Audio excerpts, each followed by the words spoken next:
todos, sejam bem-vindos a esta reunião do passe.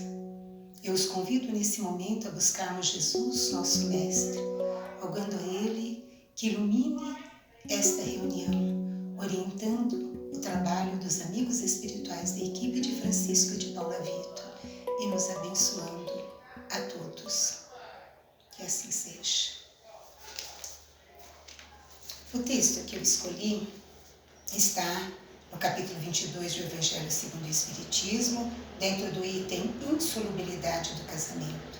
O que eu vou ler é um comentário de Kardec sobre o texto evangélico escrito por São Mateus.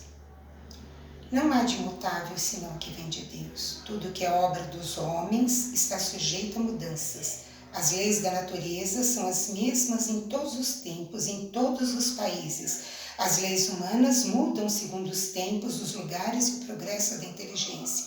No casamento, que é de ordem divina, é a união dos sexos para operar a renovação dos seres que morrem.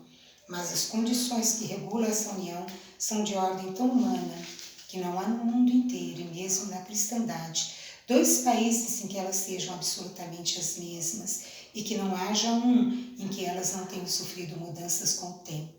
Disso resulta que, aos olhos da lei civil, o que é legítimo num país em uma época é adultério num outro país em outro tempo. Isso porque a lei civil tem por objetivo regular os interesses das famílias, e esses interesses variam segundo os costumes e as necessidades locais.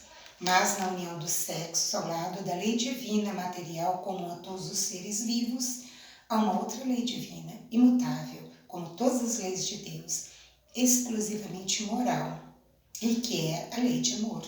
Deus quis que os seres estivessem unidos não somente pelos laços da carne, mas pelos da alma, a fim de que a afeição mútua dos esposos se transportasse para seus filhos e que eles fossem dois em lugar de um, a amá-los, a cuidá-los e fazê-los progredir. Mas nem a lei civil, nem os compromissos que ela faz contrair podem suprir a lei do amor, se esta lei não preside a união. Meus amigos, quero conversar com vocês hoje sobre o casamento à luz do Espiritismo. Na questão 695 de O Livro dos Espíritos, Kardec questiona: o casamento, quer dizer, a união permanente de dois seres, é contrário à lei natural? E os espíritos da codificação respondem de forma concisa e clara: é um progresso na marcha da humanidade. Observemos que tanto a questão proposta por Kardec quanto a resposta dos espíritos nos revelam dois pontos muito importantes sobre o casamento. Primeiro, Kardec, ao questionar sobre o casamento, não diz a união de um homem e de uma mulher, mas a união de dois seres, o que permite ampliar as uniões matrimoniais para outros formatos, nos levando a respeitar a decisão e o desejo de duas pessoas do mesmo sexo de se casarem e de constituírem uma família. A resposta dos espíritos da codificação nos põe a refletir que o casamento representa um salto evolutivo na humanidade, visto que, segundo eles mesmos, na questão 696, a abolição do casamento da sociedade humana seria um retorno à vida animal, ou seja, a união livre e fortuita dos sexos, sendo que o casamento estabelece a fraternidade, a solidariedade fraternal. Então, quando duas pessoas, dois seres, decidem construir um projeto de vida em comum, esse projeto não pode prescindir da cooperação mútua. E é essa cooperação mútua que leva ao estabelecimento da solidariedade fraternal. Também Kardec questiona na questão 697 sobre a indissolubilidade do casamento. E os espíritos respondem que a indissolubilidade do casamento é uma lei humana muito contrária à lei natural. Mas eles acrescentam: mas os homens podem mudar suas leis, e concluem: só as leis naturais são imutáveis. Como entender isso? Bem, as leis naturais são as leis de Deus, e, portanto, são imutáveis. Agora, o contrato de casamento é uma lei humana.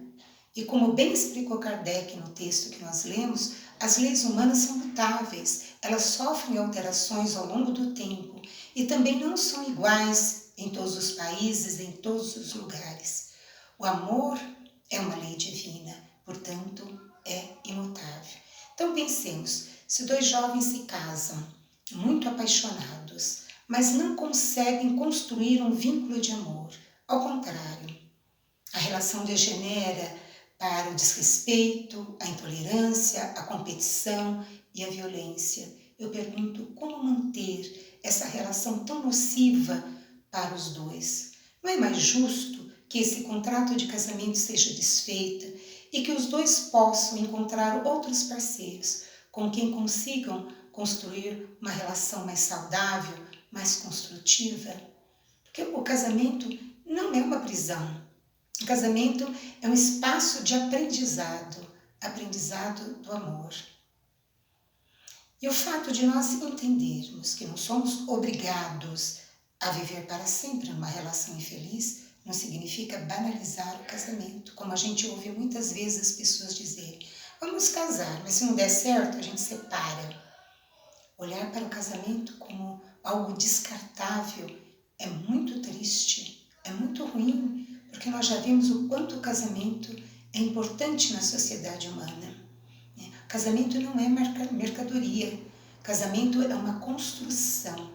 E aqui vale ressaltar que o ato que oficializa a união é apenas o início do processo de construção de um casamento e, portanto, não se constitui um selo de garantia de durabilidade e felicidade.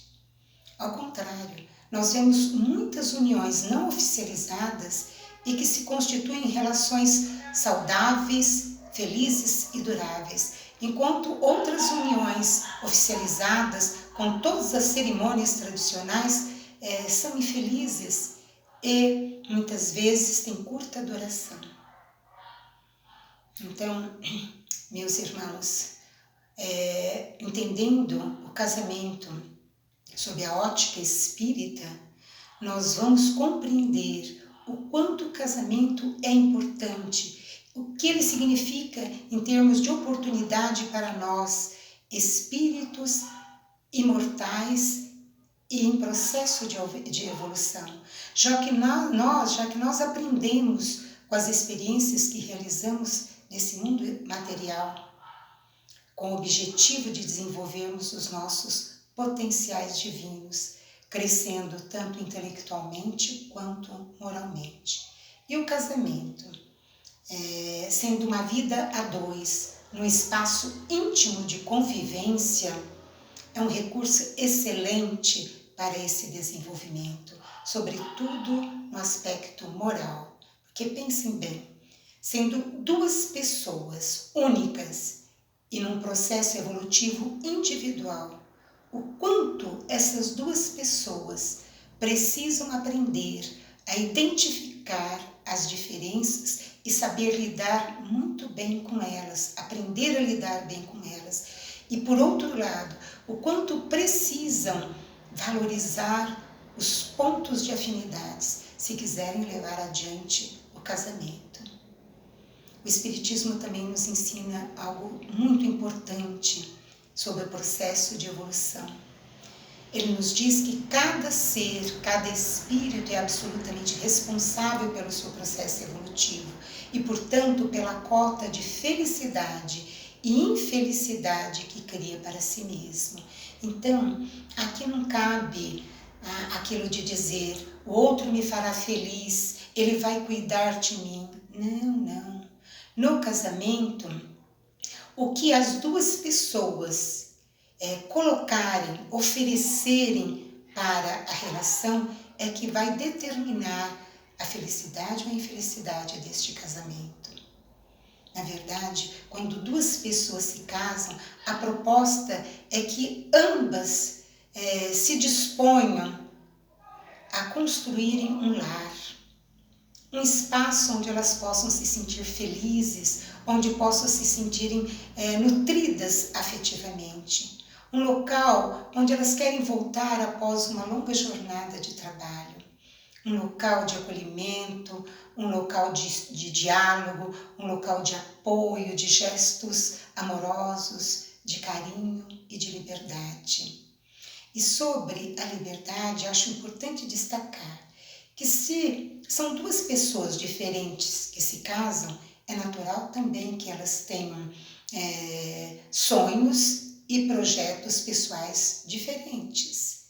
Então, o casamento precisa proporcionar um espaço onde cada um possa realizar os seus sonhos e os seus projetos individuais, lugar onde eles podem ser eles mesmos, sem perder a sua individualidade, mesmo estando num contexto comum de casamento. Então, meus queridos, vejamos o quanto o casamento é importante, o quanto representa uma oportunidade rica de evolução, de aquisição de valores nobres e que ainda possibilita podermos transmitir para os filhos, se os tivermos, os frutos da experiência vivida.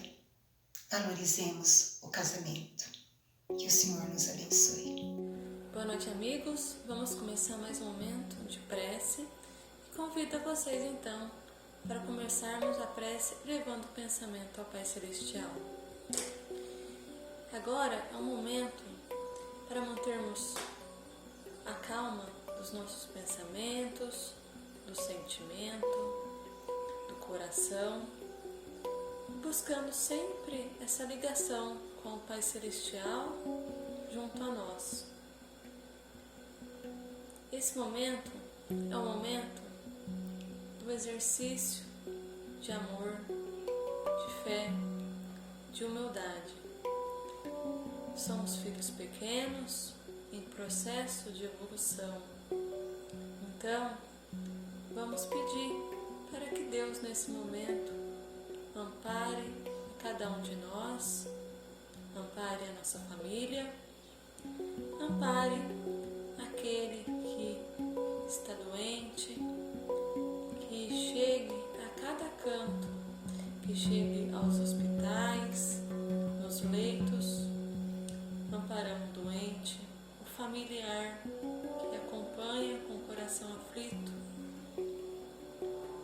Que também Deus abençoe a toda a equipe de saúde que trabalha também no cuidado, no bem-estar desse doente.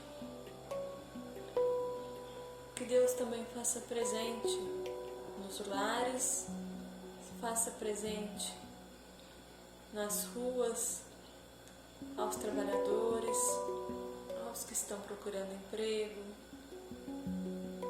Que estejamos junto a Ele também, a cada dia das nossas vidas, que busquemos um caminho junto a Ele, na paz, numa tranquilidade, mesmo nos momentos mais difíceis, onde a impaciência aparece, ou se aparecer uma revolta, ainda assim mantenhamos forte o pensamento em Deus, para que Ele nos acalme diante das nossas aflições, que Ele nos acalme diante daquilo que a gente não entende, e sabendo que somos imperfeitos e que precisamos de amparo,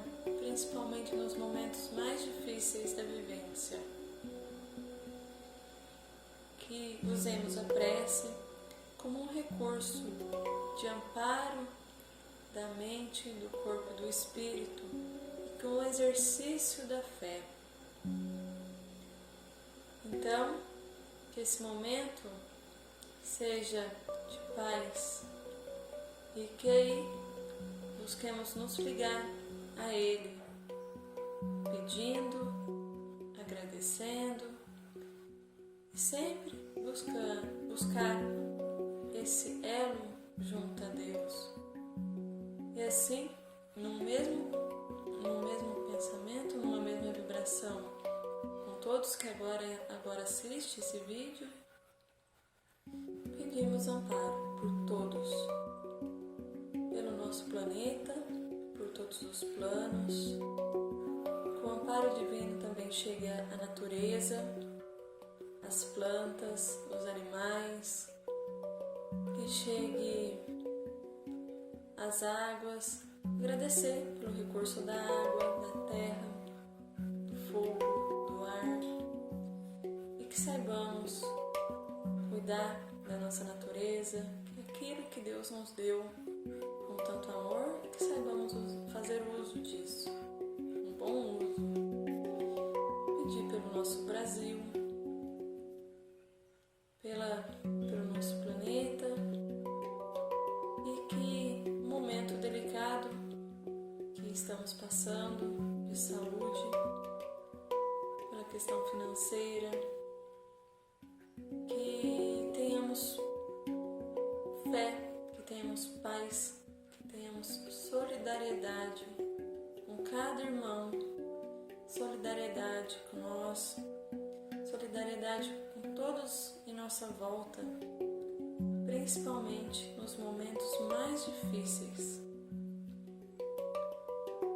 Quero agradecer a vocês por estar assistindo esse vídeo e que pedir para que vocês, seja lá onde estiver, que busquem sempre essa conexão com Deus, fortalecendo a fé de todos os dias e sabendo sim que Deus está nos amparando, que Deus nos ouve e que mantenhamos essa conexão, essa ligação com Ele, esse ser maior que tanto nos ama, que tanto nos quer bem. Estejamos sempre com Ele. Semana que vem teremos um próximo encontro e espero todos vocês. Um grande abraço e até mais.